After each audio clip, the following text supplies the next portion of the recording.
कभी ऐसा लगा है कि तुम्हारी मेहनत का फल कोई और खा गया या कोई तुमसे आगे निकल गया जबकि तुमने ज्यादा संघर्ष किया था? तो एक बात याद रखना, देर हो सकती है पर किसी की थाली में किसी और का निवाला नहीं जाता। जो तुम्हारा है वक्त आने पर तुम्हें जरूर मिलेगा, क्योंकि कोई किसी के भाग्य का नहीं खाता। और आज की यह कहानी इसी सच को जिंदा करती है।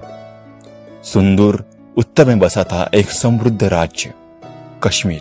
वहां का युवराज राजकुमार आदित्य अपनी सुंदरता, बुद्धि और वीरता के लिए पूरे आर्यावर्त में प्रसिद्ध था। लेकिन आदित्य में एक कमजोरी थी, उसका अहंकार। एक दिन वह शिकार पर निकला। जंगल के बीचों बीच उसे एक वृद्ध साधु ध्यान मग्न अवस्था में दिखा। राजकुमार घोड़े पर सवार था। धूल उड़ती हुई साधु के वस्त्रों पर जा पड़ी। साधु ने कुछ नहीं कहा, लेकिन आदित्य ने हंसती हुई कहा, हे बाबा, जरा बचकर बैठा करो, राजकुमार की सवारी कहीं भी हो सकती है। साधु ने आंखें खोली और शांत स्वर में बोले, जिसे तू नीचे समझता है वही तुझे ऊंचाई का अर्थ सिखाएगा। आदित्य ने हंसते हुए मजाक उड़ाया, क्या सिखाओगे बाबा? मैंने राज विद्या, युद्ध विद्या, नीति विद्या सब सीख ली है। साधु ने लंबी सांस ली, फिर कहा, जो आज तुझ में आखिरी शिक्षा जोड़ दूंगा, विनम्रता की। जा, अब तेरी काया बचेगी ना शोभा। तेरा शरीर वही रहेगा पर लोग तुझे देखने से डरेंगे। आदित्य घबरा गया। नहीं, ये कैसा श्राप है? साधु बोले, जब कोई तुझे उसके रूप से नहीं उसके मन से अपनाएगा तभी यह श्राप कटेगा। कुछ ही दिनों में आदित्य के शरीर पर कोढ़ के निशान उभरने लगे। चेहरा गलने लगा, बाल झड़ गए, चमक बुझ गई। प्रजा डरने लगी। मंत्रियों ने दूरी बना ली और राज्य के महायाजन ने कहा, राजकुमार शापित हो चुका है। राज्य की रक्षा के लिए इन्हें कश्मीर से बाहर भेजना होगा। राजा ने टूटे मन से बेटे को गले लगाया। राजकुमार आदित्य अकेले ही निकल पड़ा, बिना घोड़ा, बिना सेना के, सिर्फ अपने शरीर पर गलते घाव और मन में जलता अपमान लेकर। महीनों भटकते भटकते वो दक्षिण दिशा में पहुंचा, विराटगढ़ राज्य में। शहर के बाहर एक वीरान स्थान पर उसने आश्रय लिया। वही पेड़ों की छांव में सोता, पानी भरता और भीख मांगता। लोग उसे डरते, बच्चे उसे देखकर रोते, पर वो चुप था। और उस राज्य के राजा वीर सिंह जितने वीर और न्यायप्रिय थे उतने ही अपने अहंकार में डूबे हुए थे। उनकी 7 बेटियां थी और सबसे छोटी बेटी राजकुमारी सौम्या उनके सबसे ज्यादा करीब थी। लेकिन उन्हें क्या पता था, एक दिन वही बेटी उनके जीवन की सबसे गहरी सीख बनी। एक दिन राजा ने अपनी बेटियों से पूछा, मैं तुम्हें कैसा लगता हूं? बड़ी बेटी ने कहा, आप मुझे सहज जैसे मीठे लगते। दूसरी ने पूछा तो उसने कहा, आप मुझे गुड़ जैसे मीठे लगते हैं। फिर तीसरी, चौथी, पांचवी और छठी ने कुछ ऐसी ही बात दोहराई। किसी ने शक्कर की तरह, किसी ने शहद की तरह, किसी ने मिश्री जैसा मीठा कहा। सबसे छोटी वो राजा की सबसे प्रिय बेटी से पूछने पर उसने कहा, महाराज, आप मुझे नमक की तरह स्वाद लगते हैं। यह सुनकर राजा को गुस्सा आया। उसने राजकुमारी से पूछा, तुमने मुझे नमक जैसा क्यों कहा?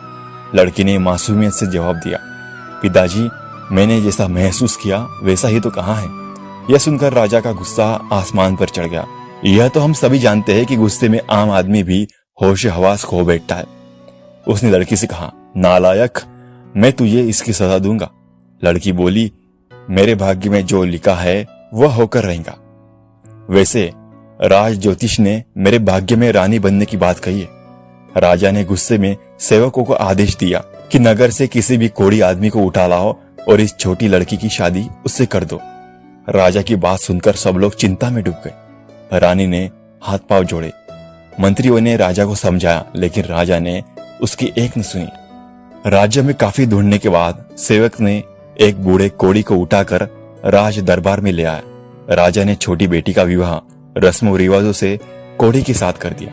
राजा की बेटी ने अपनी जरा भी उदासी प्रकट न होने दी। राजकुमारी अपने पति को लेकर महल से बाहर निकल गई। उसने अपनी एकमात्र अंगूठी बेचकर एक ठेला खरीद लिया। रोज उस ठेले में अपने पति को बिठाकर भीख मांगने लगी। एक दिन वह अपने पति को एक तालाब के पास एक पेड़ की छांव में ठेले में बैठाकर बाजार से खाना लेने गई। ठेले में बैठे कोड़ी ने देखा कि कुछ कौवे उस तालाब में डुबकी लगा रहे और जब वे बाहर निकलते हैं तो हंस बनकर निकलते। यह देखकर वह हैरान हुआ। अचानक उसके दिमाग में एक विचार आया कि क्यों ना मैं भी तालाब में डुबकी लगाऊं। कौवा हंस बनकर बाहर निकल सकता है तो हो सकता है मेरा कोढ़ ठीक हो जाए और मैं भी सुंदर नौजवान बन जाऊं। वह तालाब में डुबकी लगाने उतरने लगा तो उसने सोचा कि यदि मैं सुंदर नौजवान युवक बनकर निकलूंगा तो मेरी पत्नी मुझे कैसे पहचानेगी। यह सोचकर उसने अपनी चितली उंगली को पानी से बाहर रखकर डुबकी लगाने का फैसला किया ताकि उसकी पत्नी उसे पहचान ले। डुबकी लगाकर वह पानी के बाहर निकला तो उसका सपना साकार हो चुका था। वह मुस्कुराता हुआ ठेले पर बैठ गया।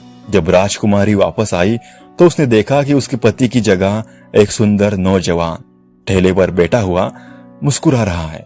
उसके मन में ख्याल आया कि शायद इस नौजवान ने उसके कोढ़ी पति को मार डाला है और अब उससे शादी करना चाहता है।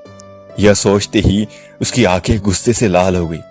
वह युवक से बोली, बता मेरा पति कहाँ है, नहीं तो मैं तुझे जान से मार डालूंगी।